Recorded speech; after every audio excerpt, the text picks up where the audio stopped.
The morning air in the Ozarks carried the kind of crisp bite that only comes at the start of spring, when winter's chill still lingers in the shadows. The survivalist stood at the trailhead, backpack strapped tight, every item inside meticulously chosen.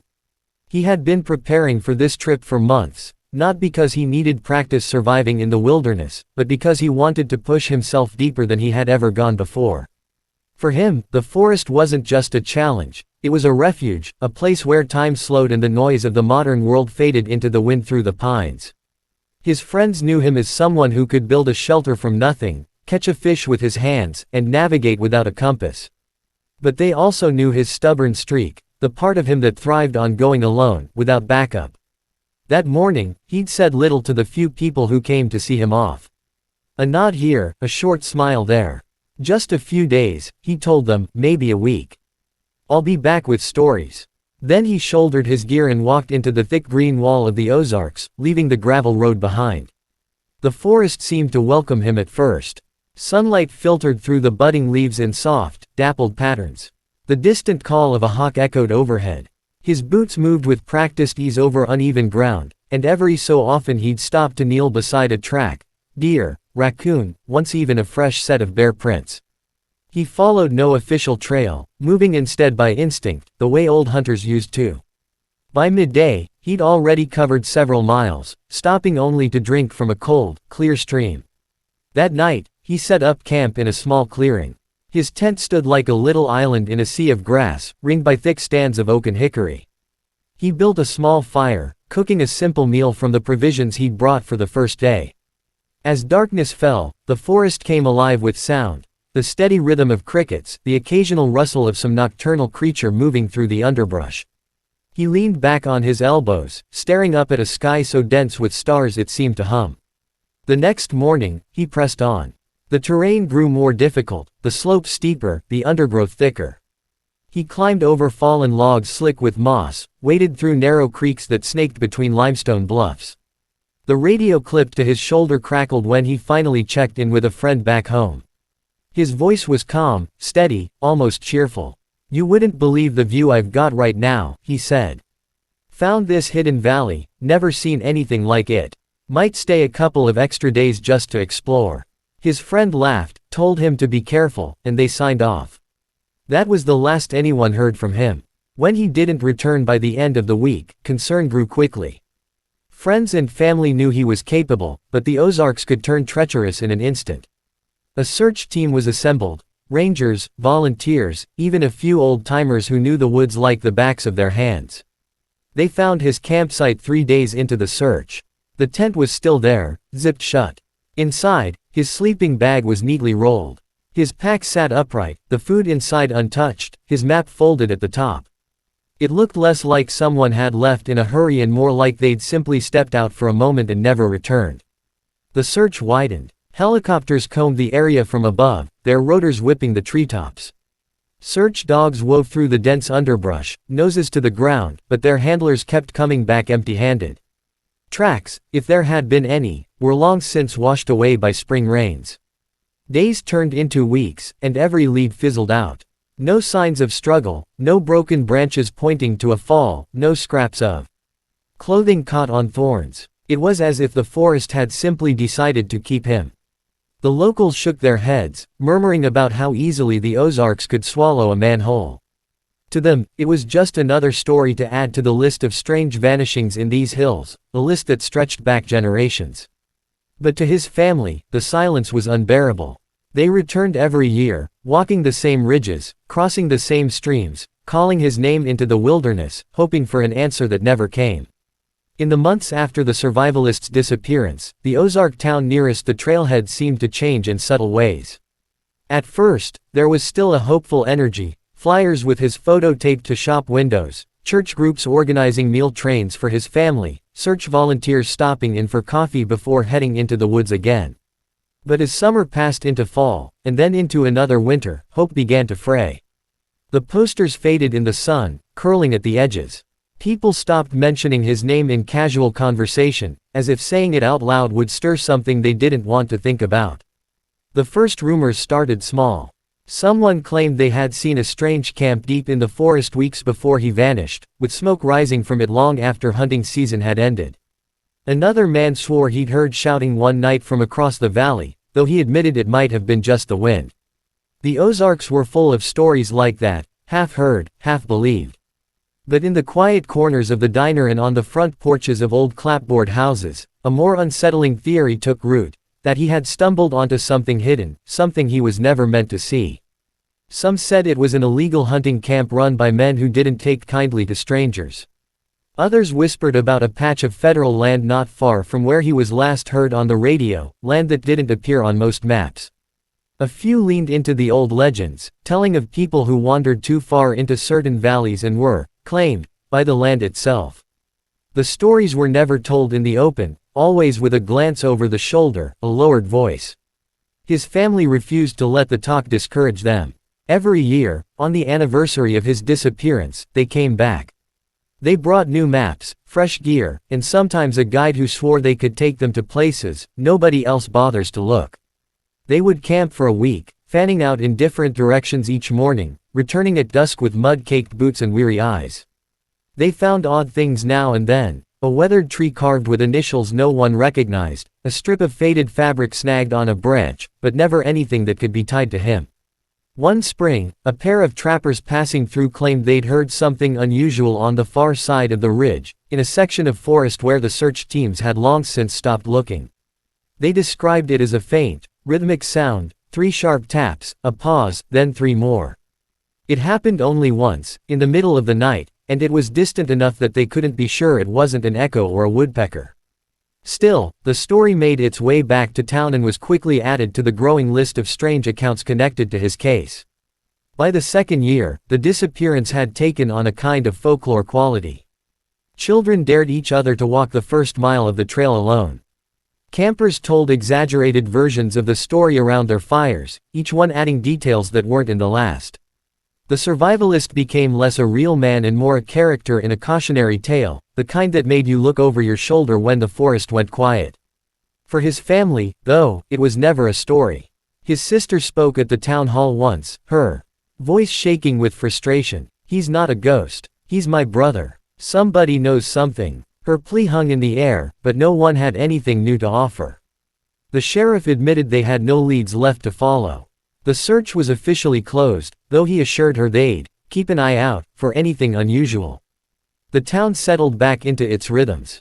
Life went on, school sports, summer festivals, the usual hum of small-town existence. But every so often, someone out in the woods would hear a noise they couldn't explain or see something move in the corner of their vision, and the story would surface again. Whether it was a trick of the mind or a hint of something unresolved, nobody could say. The Ozarks kept their secrets well, and whatever had happened to him remained locked away in the endless miles of trees. It was a warm, cloudless afternoon when the discovery was made, one of those late summer days when the forest seemed heavy with stillness, the air buzzing faintly with the drone of cicadas. A teenage boy named Caleb had gone fishing with his uncle in a remote bend of the creek, a place known only to a handful of locals. The water there was deep and slow, shaded by willows that leaned so far over the bank their leaves brushed the surface. Caleb was standing knee-deep in the cool current, tossing a worm-baited hook toward a dark pool, when something large and dark glided just beneath the water beside him. At first, he thought it was a log drifting downstream, but then it moved against the current, the ridged dome of its shell breaking the surface. It was a snapping turtle, huge, far bigger than any Caleb had seen before. Startled, he stepped back, but the turtle didn't flee. Instead, it hovered lazily in the shallows, as if watching him. His uncle called out from the bank, telling him to try and grab it if he could. Caleb hesitated, then lunged forward, his hands closing around the slick, heavy shell.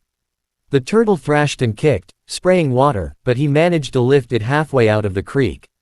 That's when he saw it. The shell wasn't smooth the way it should have been. Across the upper curve were shallow scratches, worn and faded but still visible. At first, they looked like nothing more than random marks, gouges from rocks or claws. But as the sunlight caught them, he realized they weren't random at all. They were numbers. 6 of them, arranged in pairs, separated by small spaces. He recognized the pattern immediately from his fishing GPS coordinates. Caleb's heart began to hammer. He shouted for his uncle, who hurried over and stared down at the turtle. "Well, I'll be damned," the man muttered. The etchings weren't fresh, they were weathered, as though they had been there for years, the edges softened by time. Yet they were deliberate, each number carefully carved, the lines straight and evenly spaced. Whoever had done it had meant for someone to find them. The uncle, a man who had lived in the Ozarks his whole life, seemed unsettled in a way Caleb hadn't seen before. "We better get this to a ranger," he said quietly. They carried the turtle upstream in a bucket, careful not to damage its shell. It hissed now and then, its thick claws scraping against the plastic. At the ranger station, the two men explained what they'd found. The ranger, a wiry woman with sunburned cheeks, took one look and pulled out a notepad. She copied the numbers exactly as they appeared, double-checking each one. Then she entered them into a handheld GPS device.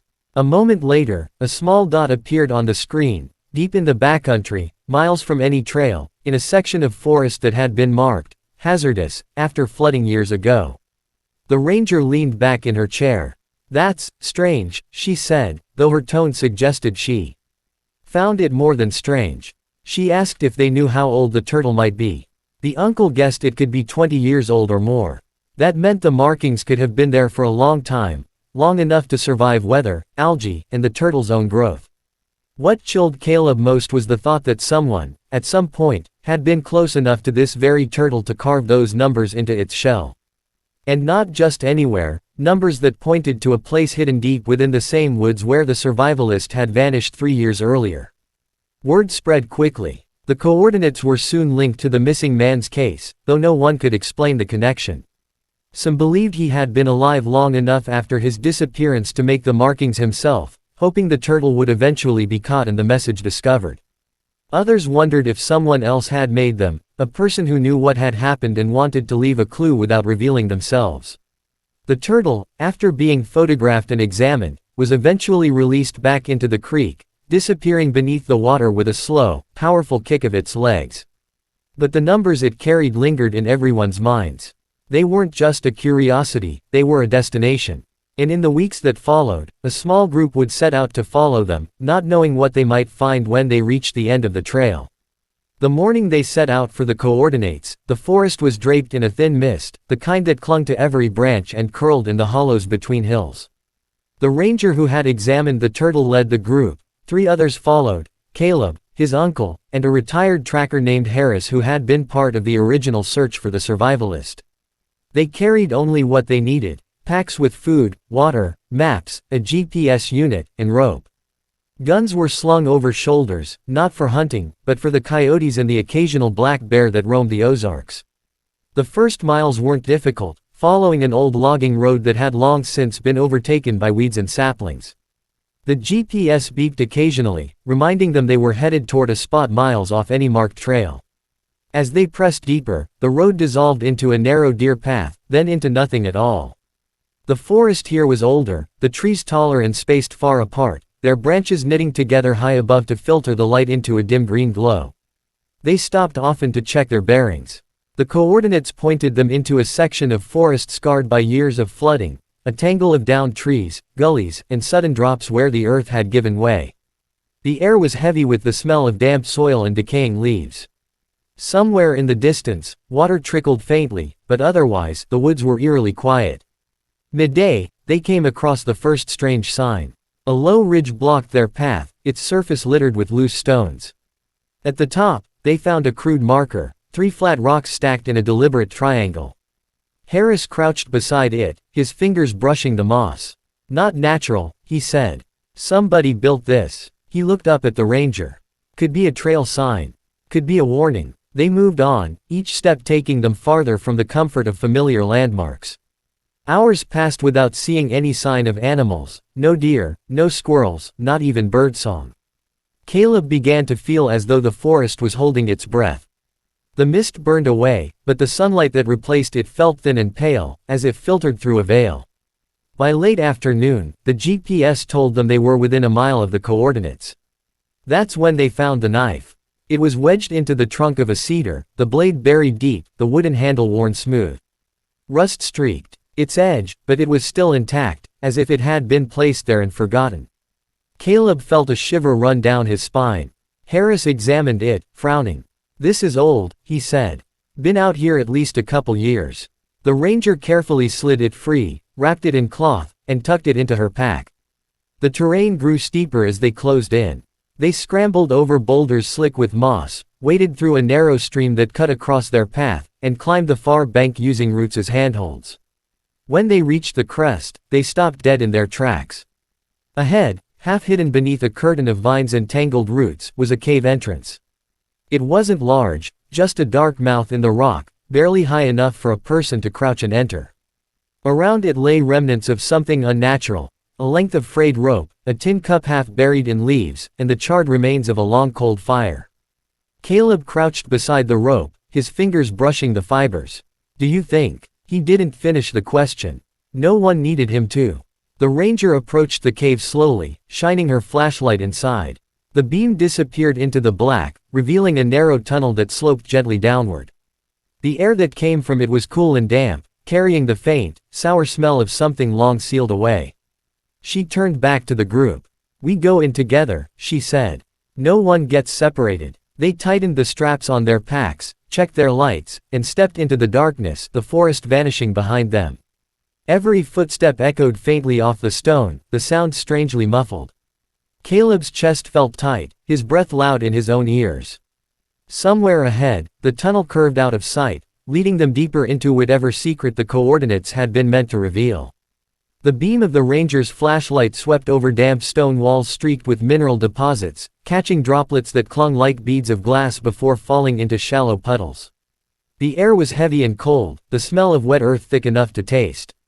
The narrow tunnel forced them to move single file, their boots splashing softly in the thin film of water that coated the floor. Each step echoed faintly, but the sound was swallowed quickly, as though the cave itself didn't want noise to linger. After 20 or 30 feet, the passage widened enough for them to stand upright. The walls here bore faint scratches, nothing like the deep, deliberate etchings on the turtle's shell, more like the desperate marks of someone trying to keep their balance, or perhaps leave a trail. Harris paused, brushing his fingers across one set. "These aren't from animals," he murmured. His voice, low and flat, seemed to vanish into the cold air. They pressed on. The light from the cave mouth was now just a memory behind them, replaced entirely by the yellow cones of their flashlights. Every so often, they spotted debris, small pieces of rope, a broken clasp, the rusted buckle from a pack strap. Caleb bent to pick one up, but the ranger stopped him. "Leave everything as it is," she said. "If this is part of a case, we don't disturb it." The tunnel took a sudden turn, revealing a small chamber no bigger than a bedroom. The ceiling arched low, dripping steadily into a dark pool that filled half the space. On the dry side lay something that stopped them all at once, a weathered backpack leaning against the wall. The fabric was stiff with age, the zipper eaten through with rust, but it was unmistakably a survivalist's pack. The ranger knelt beside it, pulling on gloves before gently lifting it open. Inside was a mess of decayed supplies, shriveled energy bars, a smashed tin of powdered drink mix, a flashlight long since corroded. But at the bottom, wrapped in a clear plastic bag, was a small notebook. The seal on the bag had been tied with what looked like fishing line, as if its owner had gone to great lengths to keep it dry. She handed it to Harris, who carefully unwound the line and peeled back the plastic. The notebook was soft and swollen from moisture, but still readable. The first few pages were what you might expect: weather notes, sketches of edible plants, a few rough maps of streams and valleys. But as they flipped forward, the handwriting grew shaky, the lines uneven. The final entry was dated nearly a month after the survivalist had last been heard on the radio. It read, "Injured leg. Food running low. Found this turtle near the creek, marked it with coordinates. Hoping someone finds it. Staying in cave for shelter. Nights are colder now. If you find this, I didn't make it out." Caleb felt the words sink into him like stones. The idea of that man, alone and hurt, etching those numbers into a living creature's shell as his last hope, was almost unbearable. The ranger closed the notebook gently, as if it might break. "We should get this back," she said. "It's evidence, and closure for the family." But closure didn't seem like the right word. There was no body, no sign of where he might have gone from here. Harris scanned the chamber, frowning. If he was here, he said, and couldn't walk far, he wouldn't have gone into the water. Maybe he tried to signal somehow, maybe someone came and moved him. His voice trailed off. They searched every inch of the cave, finding only a few more scraps, an old boot sole, a torn sleeve half buried in silt. No bones, no clear sign of what had finally happened. In the end, the cave kept its final answer. As they stepped back into the daylight, the forest felt brighter but no less heavy. Caleb turned to look once more at the dark opening behind them, now just another shadow among the rocks and vines. Somewhere out there, the turtle that had carried the message was still gliding through the slow water of the creek, unaware of the role it had played in unraveling a mystery. The group made their way back toward civilization in silence, each of them replaying the image of the notebook in their minds. The coordinates had led them to a story's ending, but like so many endings in the wild, it was one that didn't offer the comfort of certainty, only the quiet knowledge that some part of the man's voice had survived, scratched into the shell of a creature that had simply kept moving forward.